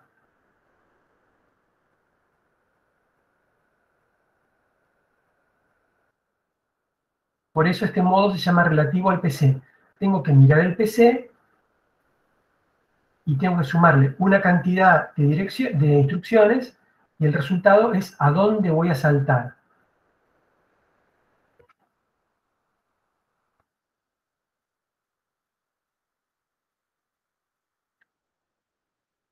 Esto si quieren después lo podemos repasar un poco. También lo que les voy a ofrecer es que si algún día quieren resolver 2, 3, 4 dudas juntas que tengan, podemos hacer clases tipo consultas. Me escriben o nos escriben a cualquiera de nosotros y dicen, mira, nosotros somos un grupo de 2, 3 personas o una persona sola, que tenemos 2 o 3 preguntas juntas y queremos hacer una clase de consulta. Bueno, podemos quedar para una fecha y una hora y hacemos una clase de consulta. Igual que como lo hacíamos en la presencialidad. Era muy común que alguien se acercara y dijera, mira, tenemos algunas dudas. Bueno, quedamos en una hora y hacemos una consulta. Bueno, el quinto modo de direccionamiento es también un poco nuevo, no es difícil esto, pero la primera vez que uno se lo encuentra se sorprende un poco. Este modo se llama pseudo directo. Los procesadores que no son RISC tienen un modo de direccionamiento que se llama directo. En el modo de direccionamiento directo, yo lo que le doy, digamos, mi operando está en una instrucción completa que yo especifico. Completa Profe, quiere decir, sí. Disculpe que lo interrumpa, pero habían hecho unas preguntas los chicos. ver. Estaría bueno aclararla antes de continuar. Hizo una Martino arriba, no sé si tenés el chat, que continúa abajo por si agarra la segunda, que es la continuación de una vamos a pregunta ver. anterior. Es como trabaja la computadora, la instrucción que uno le da en el lenguaje de ensamblado. A ver cómo venía de arriba.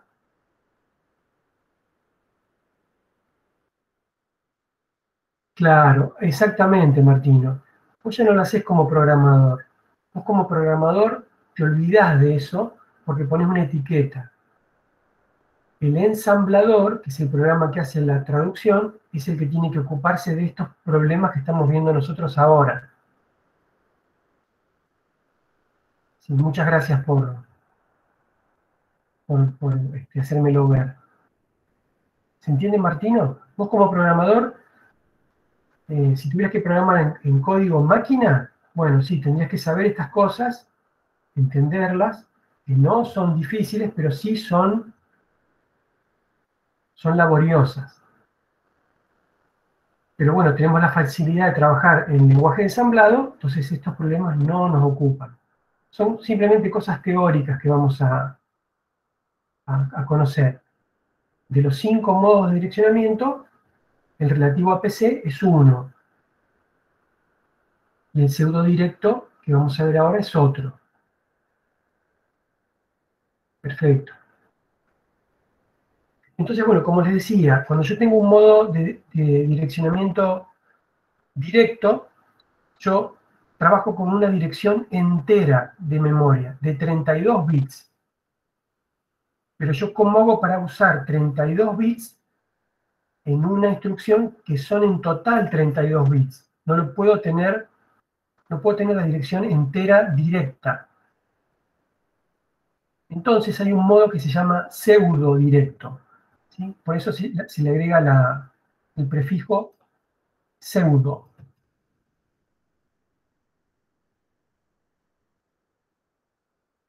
Pseudo directo, bueno, el prefijo pseudo, todos saben lo que significa, ¿no es cierto? Puede significar casi, y en este sentido, en esta acepción, quiere decir casi directo. A veces en otras acepciones, pseudo quiere decir falsamente o falso. Por ejemplo, cuando se habla de, no sé, de una pseudociencia, es algo que parece una ciencia, pero no es una ciencia, una pseudociencia. En este caso, pseudo quiere decir casi, casi directo. Entonces yo, acá tengo una instrucción de salto que salta a esta dirección. Todos estos 32 bits no me van a caber. Me van a caber 26 bits. Entonces yo solamente uso 26 bits de todos estos y los 6 que me faltan los tengo que obtener de algún otro lado. En realidad, los bits que me faltan los obtengo de la parte alta del PC. Pero esos son detalles ya muy técnicos. Recuerden simplemente que yo, la gran parte de la dirección, 26 de los 32 bits, los tengo directamente. Y hago un truco, me las ingenio para obtener los 6 bits que me faltan. Por eso se llama pseudo directo. Tengo casi todos los bits, me faltan 6 que tengo que sacar del PC, de la parte alta del PC.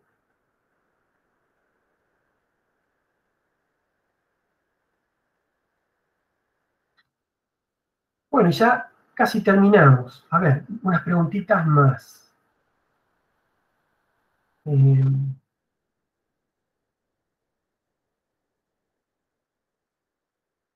Muestra que los saltos son de tipo R, J e I.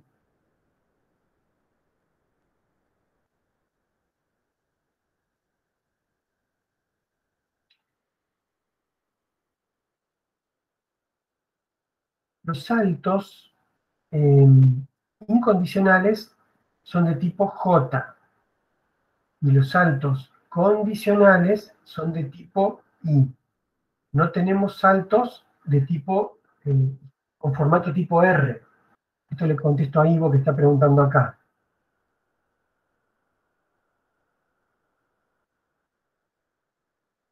Ahí está, Ivo contestó también que los BEC y BNE son de tipo I. Exactamente, eso es así, eso también lo pueden verificar en la referencia.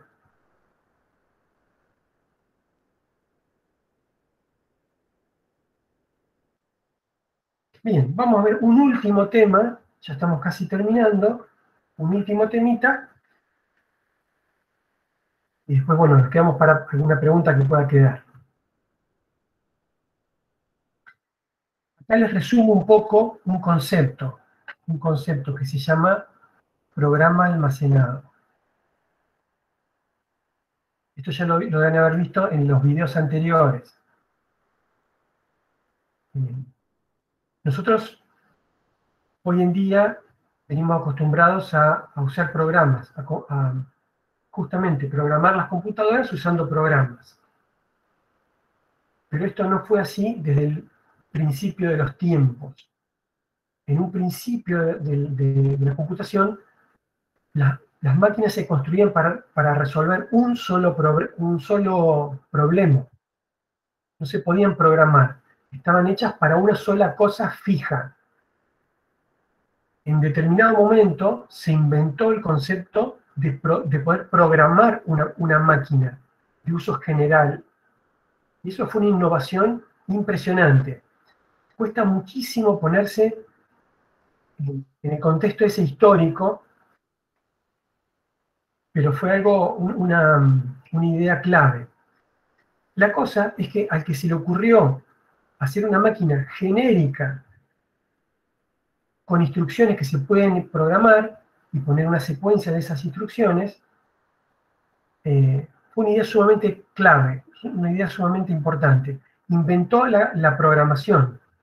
Eso fue por allá por los años 40 entre el 40 y el 50. Entonces, nosotros ya veníamos diciendo que lo que conoce una computadora es este código máquina, que también lo llamamos el binario o el ejecutable. Eso es lo que ejecuta la computadora. ¿Podemos escribirlo nosotros? Sí. ¿Es difícil? Y no sé si es difícil, pero es muy trabajoso y muy propenso a errores. Por eso vamos a escribir en un lenguaje de un poco más alto nivel que se llama lenguaje de ensamblado. Ahora bien, ¿cómo se ve un programa almacenado, un programa en la memoria? Bueno, se ve así. ¿Se acuerdan que hace unas cuantas hojas atrás teníamos datos guardados en la memoria? Bueno, acá lo que tenemos es instrucciones guardadas en la memoria. Entonces, acá tenemos 00, 4 ceros, unos cuantos ceros. Después la siguiente está 4 instrucciones, 4 bytes más arriba. La siguiente 4 bytes más arriba. La siguiente 4 bytes más arriba. Cada instrucción me ocupa 4 bytes. Entonces, el contador de programa siempre va a estar apuntando a la próxima instrucción. Entonces acá apunta, fíjense, mi próxima instrucción es 8C a 0A0020. 8C 0A0020. Entonces ocupo 4 bytes de la memoria con una sola instrucción. Cuando el PC se incrementa para buscar la próxima instrucción, cambia en 4. Y así voy incrementando el PC de 4 en 4. Cuando tengo un salto, por supuesto que lo incremento con un valor mayor. Y así voy leyendo de la memoria instrucciones, las decodifico dentro del procesador y las ejecuto. ¿Cómo hace el procesador para decodificarlas? Una vez que las cargó adentro de sus propios registros. ¿Se acuerdan que había un registro que se llamaba registro de instrucción? Cuando yo cargo una instrucción, la cargo en el registro de instrucción. ¿Qué hace el procesador en la unidad de control? Mira el código de operación. Mira el código de operación. Y dice, a ver, ¿el código de operación es todos ceros? ¿Es todos ceros? Si es todos ceros, es una instrucción de tipo R. Entonces tengo que mirar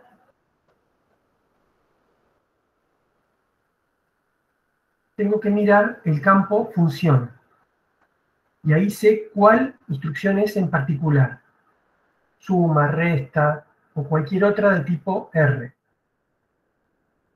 Si no es cero, como en el caso de arriba, ese código determina ya qué operación tengo que hacer, ya sea de tipo I o de tipo J.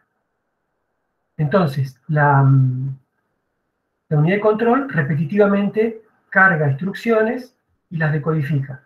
Y esta decodificación, fíjense que es sencilla, es bastante sencilla. No son una lista compleja de cosas que debe hacer la unidad de control. Miro el código de operación, y como mucho miro este otro código de operación secundario y yo ya sé lo que tengo que hacer. Así que bueno, vamos a dejar por acá. Ya en el próximo lunes vamos a ver cómo puedo construir con estos ladrillos pequeños instrucciones en lenguajes de alto nivel como C, C++, Java o Python, PHP, lenguajes de todo tipo. lo que les recomendaría es que lean un poquito la bibliografía de lo que vimos hasta ahora. Si quieren adelantarse un poco, unas poquitas páginas también es recomendable. Si llegan a tener dudas, pueden preguntar por el foro de prácticas, como ustedes quieran. ¿Podrían terminar el práctico? Yo pienso que lo pueden avanzar bastante, pueden intentar hacer ejercicios, se van a encontrar con esta dificultad. La dificultad que se van a encontrar es que tienen que resolver algo y no van a saber cómo hacerlo, porque los ladrillitos que ustedes tienen son tan chicos que no están acostumbrados a usarlos. Por ejemplo, un problema es calcular un promedio. Tienen dos valores y tienen que hacer un promedio. ¿Cómo hacen para hacer un promedio con estos ladrillos tan pequeñitos? ¿Cómo se imaginan que podrían hacer un promedio de dos valores con instrucciones tan elementales?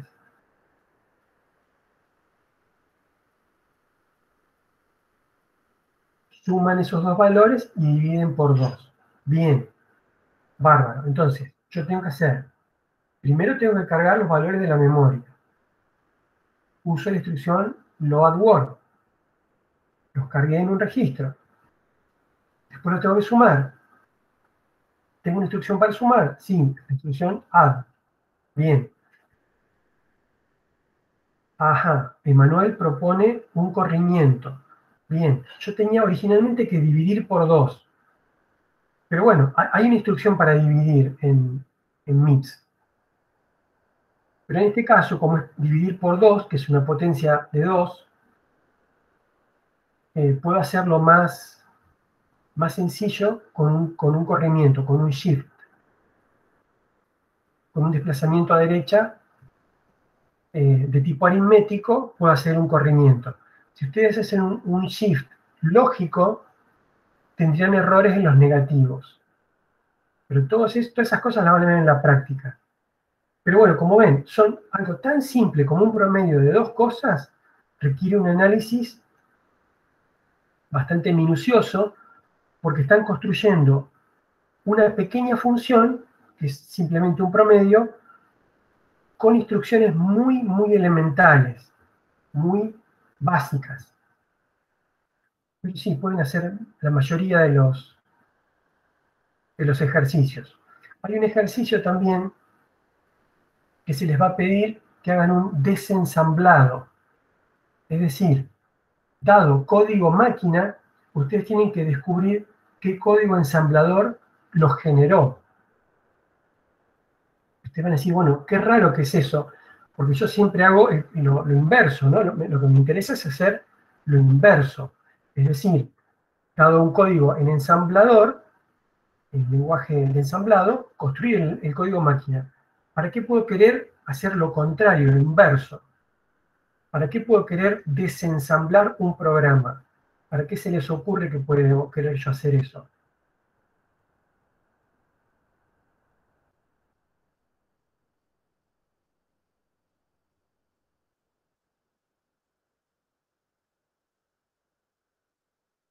¿A alguien se le ocurre? Para saber qué hace.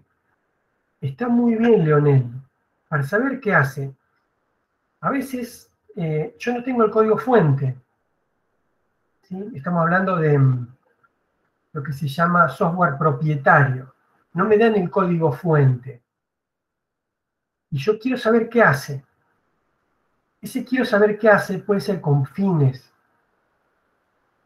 de estudio o puede ser con fines maliciosos. Entonces, el tema del desensamblado se usa mucho en seguridad informática. Hay gente que trata de encontrar qué hacen los programas para encontrar vulnerabilidades.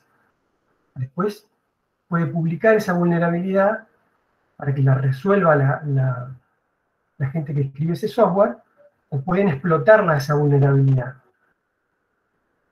Entonces, como les decía en un momento, la diferencia entre saber y no saber, todos estos elementos que nosotros estamos estudiando acá, llegado el punto, hace mucha diferencia entre un profesional y otro.